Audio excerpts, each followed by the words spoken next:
तारीख 20 मई 2026, जगह मायावती का घर, लखनऊ। कांग्रेस के कई बड़े नेता इस तस्वीर में दिखाई पड़ रहे हैं। कांग्रेस के दलित अध्यक्ष राजेंद्र गौतम, सांसद तनुज पुनिया समेत कई नेता राहुल गांधी का संदेश लेकर मायावती के आवास पर उनसे मिलने पहुंचे थे। ये नेता यहां घंटों खड़े रहे, लेकिन यूपी में बहन जी के नाम से मशहूर मायावती ने इनसे मिलना तो दूर, घर के अंदर तक आने नहीं दिया।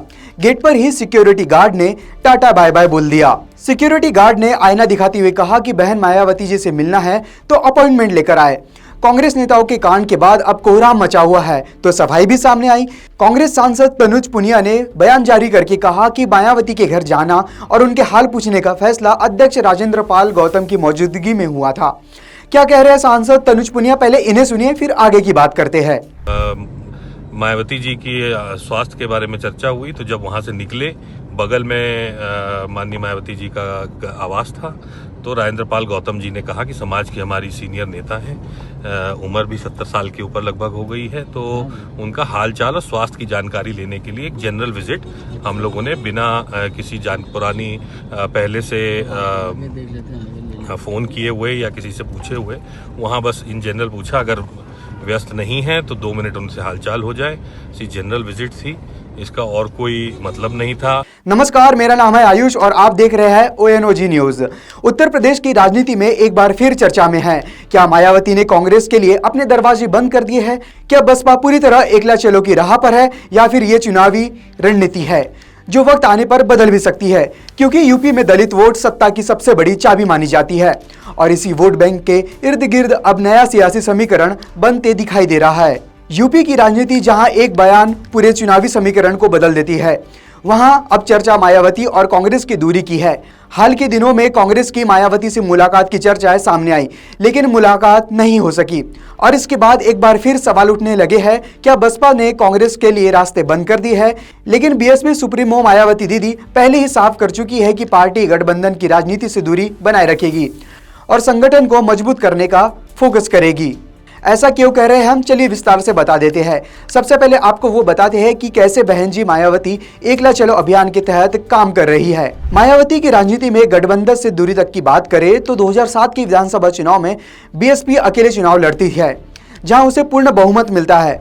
2019 में बीएसपी का सपा के साथ गठबंधन होता है, जहां बीएसपी ने गठबंधन में 38 सीटों पर चुनाव लड़ा था, लेकिन जीत सिर्फ 10 सीटों पर मिली। बाद में 2024 का चुनाव आते आते बीएसपी ने गठबंधन भी खत्म कर देती है और अब 2027 के चुनाव में बीएसपी ने अकेले चुनाव लड़ने के संकेत दिए हैं। असल में मायावती की राजनीति को समझने के लिए 2007 पर लौटना होगा, वो चुनाव जब बसपा ने सर्वजन फॉर्मूले के साथ अकेले दम पर सरकार बनाई। यही मॉडल बीएसपी के लिए आज भी सबसे बड़ी राजनीतिक सफलता माना जाता है। इसके बाद गठबंधन हुए, लेकिन नतीजे उम्मीद के मुताबिक नहीं रहे। 2019 में समाजवादी पार्टी और बसपा साथ आई, लेकिन ये साथ ज्यादा लंबा नहीं चल सका। मायावती ने तब साफ कहा था कि गठबंधन से बीएसपी को अपेक्षित फायदा नहीं मिला।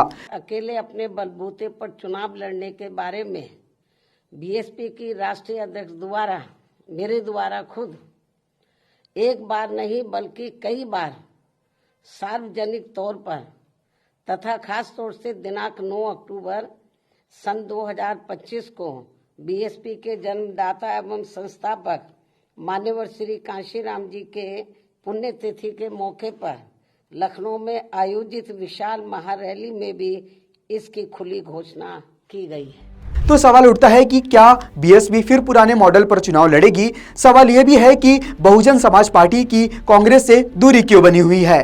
इसके पीछे सिर्फ चुनाव नहीं बल्कि दलित राजनीति का भी बड़ा समीकरण है। दरअसल कांग्रेस पिछले कुछ सालों में दलित वोट बैंक पर फोकस बढ़ा रही है। राहुल गांधी के दौरे हो या संविधान और सामाजिक न्याय का मुद्दा हो या दलित आउटरीच, कांग्रेस लगातार इस स्पेस में अपनी मौजूदगी बढ़ाने की कोशिश कर रही है। लेकिन यही क्षेत्र बसपा की पारंपरिक राजनीति जमीन भी माना जाता है। ऐसे में दोनों दलों के बीच राजनीतिक प्रतिस्पर्धा स्वाभाविक मानी जाती है। अब एक नजर यूपी के दलित वोट पर भी डाल देते हैं। आखिर ये दलित वोट किसकी ताकत है, क्योंकि यही दलित वोट यूपी की सबसे अहम वोट बैंक मानी जाती है। दरअसल जो बीएसपी है उसका पारंपरिक आधार ही दलित वोट बैंक है। कांग्रेस यहां पर वापसी की कोशिश कर रही है। समाजवादी पार्टी पीडीए फॉर्मूला यानी पिछड़ा, दलित और अल्पसंख्यक को साथ लेकर चुनाव लड़ने की कोशिश कर रही है, तो वहीं बीजेपी सामाजिक विस्तार रणनीति से काम कर रही है। फिलहाल मायावती गठबंधन से ज्यादा अपनी पार्टी के पुनर्गठन यानी कि उसे दोबारा गठित करने पर ध्यान दे रही है। राजनीतिक विश्लेषक मानते हैं कि बसपा इस समय अपनी खोई जमीन वापस पाने की कोशिश में है और इसी वजह से पार्टी किसी गठबंधन में छोटी भूमिका नहीं चाहती, क्योंकि गठबंधन की राजनीति में सीट शेयरिंग, नेतृत्व और वोट ट्रांसफर तीनों बड़ी चुनौती बनते हैं। यूपी में जहां हर वोट प्रतिशत चुनावी तस्वीर बदल देता है, वहां बीएसपी अपने कोर वोट को बचाए रखने की रणनीति पर काम करती दिख रही है। हालांकि राजनीति में स्थायी दोस्त और दुश्मन नहीं होते। आज दूरी है तो कल समीकरण भी बदल सकते हैं। यूपी चुनाव करीब आते आते अगर राजनीतिक गणित बदला तो गठबंधन की संभावनाएं फिर सामने आ सकती है। लेकिन फिलहाल जो तस्वीर दिख रही है उसमें मायावती का संदेश साफ माना जा रहा है कि बसपा अपने दम पर चुनाव लड़ने की तैयारी में है। तो सवाल अब भी वही है कि क्या मायावती सचमुच कांग्रेस के लिए दरवाजे बंद कर चुकी है या ये सिर्फ चुनाव से पहले राजनीतिक दबाव बनाने की रणनीति, क्योंकि यूपी की राजनीति में आखिरी फैसला हमेशा वोट और वक्त तय करता है। इस रिपोर्ट में फिलहाल इतना ही। बने रहिए ONOG न्यूज के साथ। नमस्कार।